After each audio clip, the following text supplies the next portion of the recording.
What's good, my people? Welcome back to Whole Views, and here today we're going to talk about a Netflix film called There's Someone Inside Your House. If you watch the movie and you feel like that's a horrible title just like I do, you should consider subscribing to the channel. Hit the notification bell, stick around because you probably identify a whole lot with the way I tend to see things, and all we here to do is talk about movies and occasionally firearms. So let's go ahead and break down why I give this movie an 8 out of 10 on my overall scale. First category is story, and I actually feel like the story was kind of to me.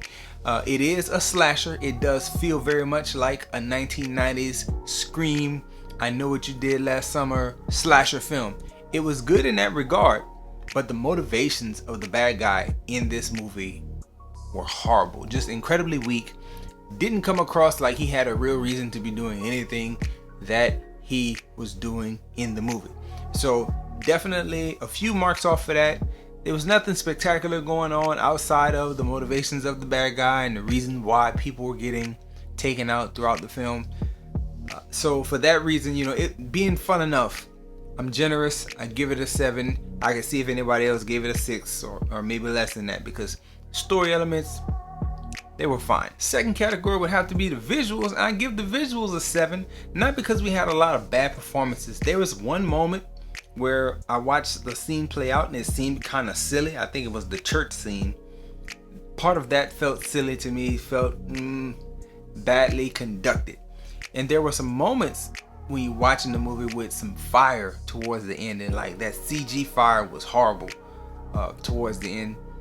And just in general, the performances were still good.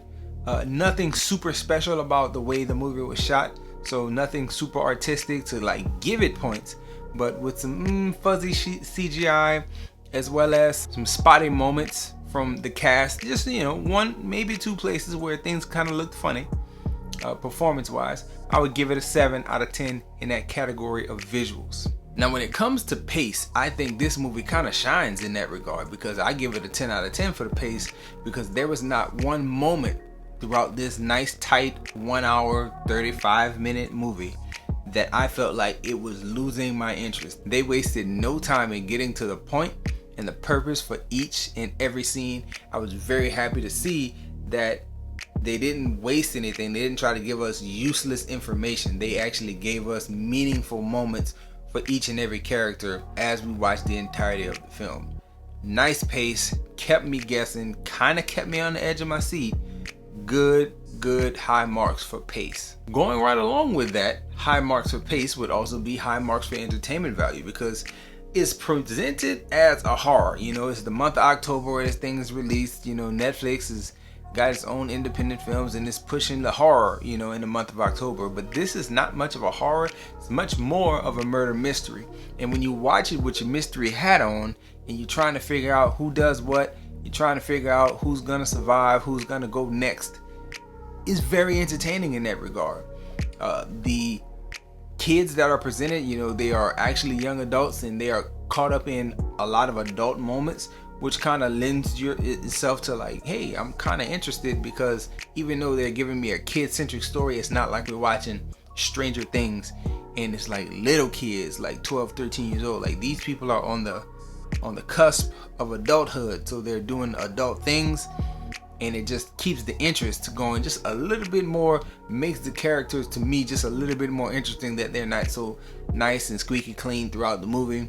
So that helped keep the entertainment going, as well as the intrigue of who's actually doing the murders, who is the person that is crazy and out of their mind and killing people for seemingly no reasons. So very entertaining from probably the start of it to the end of it. I was very satisfied with the entertainment that it brought. Watching it as a mystery, not so much as a horror. There's not even so much as a jump scare in here. So watch it as a mystery and you'll be okay. Finally, that brings us to rewatchability. I give it a 6 out of 10 for rewatchability because I watched it as a mystery, a murder mystery. And when you do that and you see the whole thing, it doesn't really lend itself to experiencing that again. Maybe you can see telltale signs from certain characters, like because you already know who's the bad guy. And if you watch it again, you might be able to pick up on certain things sooner. But maybe just one more watch is all this one would get from me. I do recommend it for people who are okay with an R-rated murder mystery, a slasher type vibe to it. If you're into that stuff, you can definitely sit down and watch this when the kids are asleep, because there is a lot of language, there's some sexual situations, a lot of drug references and things like that. So if those things turn you off, maybe you shouldn't. But if you can live with those things, this is one to give a watch. I think it's very entertaining. Again, rewatchability is decent. I would sit down and look at it at least one more time. So yeah, I'm satisfied with my score of 8 out of 10. I think, 8 is being a bit generous, but when I tabulate my numbers, came up with an 8. And it's kind of hard to argue against an 8. Not an Oscar-worthy type 8, but an 8 nonetheless. So that's where I fall. Those were my views on it. What were your views on it? Please share those views in the comment section below. Enjoy yourself, guard your heart, and please come back, check out more videos.